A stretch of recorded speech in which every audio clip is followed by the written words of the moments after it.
বছর আগে নবাবরা এই কামান কুড়িয়ে পেয়েছিল। পাশে ভাগীরথী নদী আছে, সেই নদী বয়ে যাচ্ছে। সেই ভাগীরথী নদীর ধার থেকে এই কামানটা কুড়িয়ে পাওয়া গেছিল। যখন এই কামানটাকে কুড়িয়ে পাওয়া গেছিল, এই কামানটা আসল কি নকল তা জানবার জন্য কামানের মুখটাকে নদীর ওপরে করে একবার মাত্র এই কামানটাকে ফায়ার করানো হয়েছিল।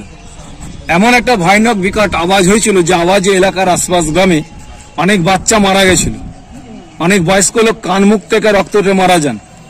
এইসব ভয়ানক দৃশ্য দেখে নবাবরা ঘাবড়ে গিয়ে কামানটাকে হামেশা মতন সিল করে নাম রেখেছিল বাচ্চা বালি কামান।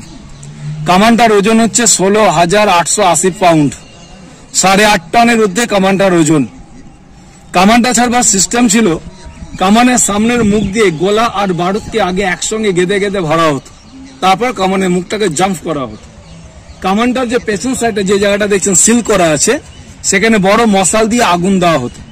যখন আগুন দেওয়া হতো, ভেতরে একটা গ্যাস হতো, সেই গ্যাসের প্রেসারে গোলাটা বাস্ট করত। কামানটার নাম হচ্ছে বাচ্চা বালি কামান বা বাচ্চা বালি তোপ।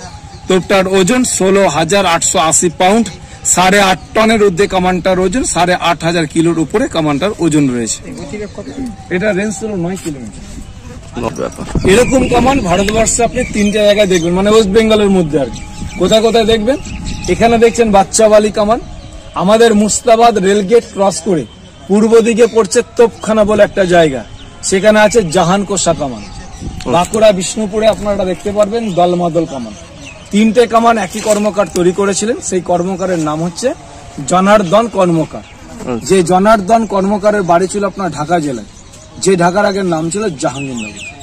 এটা একবারই ইউজ হয়েছিল, দ্বিতীয়বার ইউজ হয়নি, সিল করে দেওয়া হয়েছে।